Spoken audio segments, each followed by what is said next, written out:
Halo, pace bene, masih di mia culpa. Saya menemukan data dari seorang pastor Katolik yang mempelajari Islam yang kita tidak tahu di Indonesia, tetapi kiprahnya sangat besar di dunia kekristenan, di dunia Arab. Namanya adalah Samir Khalil Samir. Dia adalah seorang pastor Jesuit berkewarganegaraan Mesir yang berdarah Mesir yang kemudian tinggal di Mesir juga, dan dia adalah seorang lulusan di bidang pelajaran Islamologi, dan dia dikenal sebagai orang yang ahli di bidang dunia timur, orientalis, dan tentu dia juga adalah seorang teolog di dunia kekristenan, terutama di Katolik.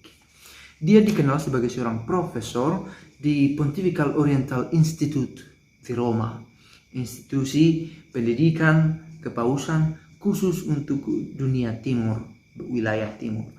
Dan juga dia sebagai profesor di Saint-Séverin, mungkin pengucapannya salah, di Paris. Dan juga seorang profesor di Saint Joseph University di Beirut. Dan juga dikenal sebagai dosen tamu di banyak universitas. Dia menulis sebanyak 80 buku dan 1.500-an artikel sudah ditulisnya tentang kekristenan di dunia Arab. Dia memberikan kita, kepada para pembaca tulisannya, cakrawala tentang bagaimana hidup kekristenan bertumbuh di dunia Arab. Tidak benar bahwa Arab melulu berbicara tentang Islam, tentang kaligrafi Arab milik Islam semata, bukan. Tetapi kekristenan juga bertumbuh subur bahkan sejak dulu kala di abad-abad awal.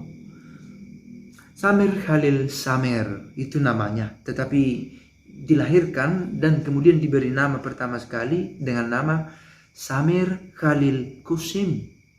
Dia lahir tanggal 10 Januari 1938 di Kairo, di Egypt. Dan ayahnya bernama Khalil Geries Qasim dan ibunya Gabrielle Henry Bulat.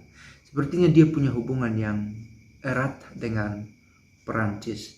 Maka itu tadi saya katakan dia dengan mantap akhirnya dikenal dengan kewarganegaraan Mesirnya dan tinggal juga di sana.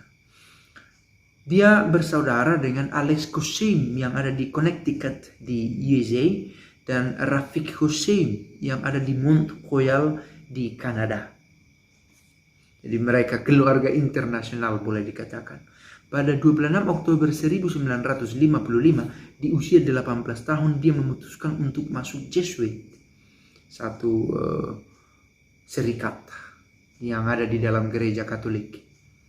Dan dia masuk ke sana. Setelah 2 tahun kemudian dia diformasi di Aix-en-Provence di Prancis. Dia akhirnya kemudian belajar banyak bidang studi di Eropa. Dia belajar teologi, dia belajar filosofi, dia belajar Islamologi, literatur Arab dan kekristenan Arabik, studi tentang kekristenan yang berbau kearaban. Dengan mengambil doktoratnya di Christian Arabic Philosopher bersama dengan Abu Zakaria Yahya Ibnu Adi Al-Takriti, nama seorang ahli di bidang kekristenan Arab. Dia mempelajari itu sebagai bagian dari bidang doktoratnya. Dia memakai pemikiran dari Abu Zakaria Yahya Ibn Adi Al-Takriti sebagai materi dari doktoratnya.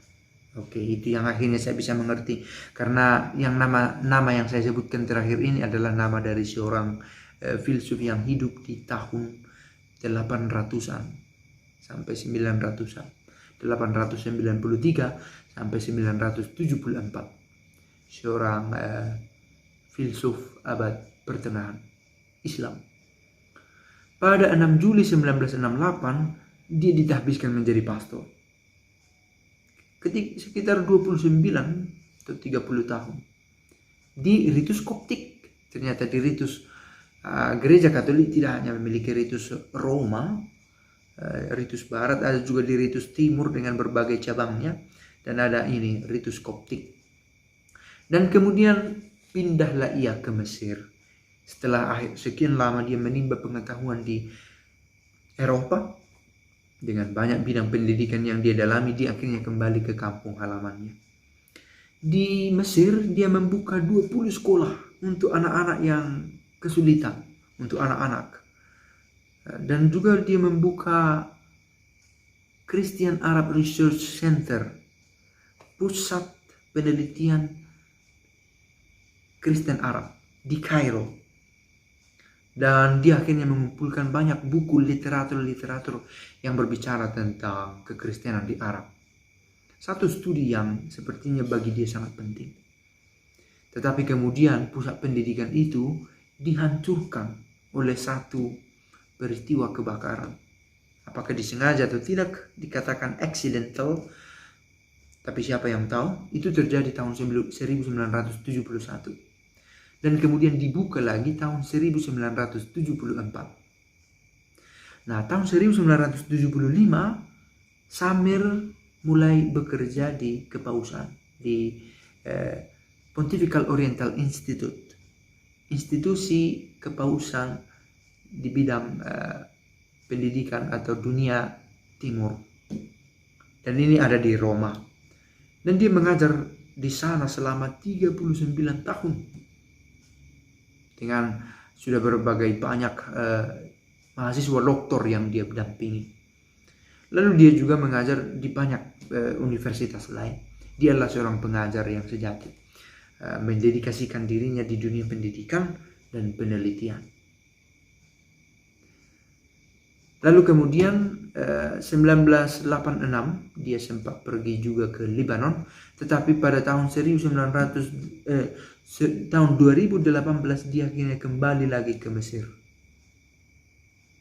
Lalu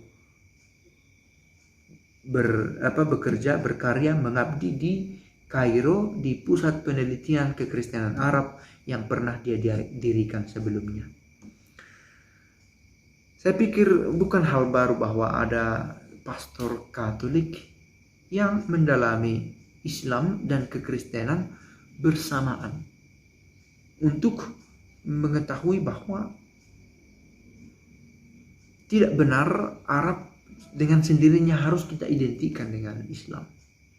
Karena sebagaimana pernah saya katakan dalam studi bahwa Islam sendiri pun sebagai ajaran tidak dilepaskan dari ajaran kekristenan yang sudah disesuaikan sedemikian rupa.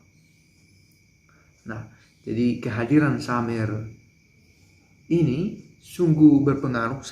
Khalil Samir berpengaruh dalam dunia pendidikan tentang kekristenan Arab dan bagaimana hubungannya dengan ajaran-ajaran agama yang ada di Arab, termasuk Islam diantaranya. Semoga video ini berguna, siapa tahu sebagai sebuah biografi perkenalan tentang seorang sosok imam di gereja Katolik, Pak C.E. Benny.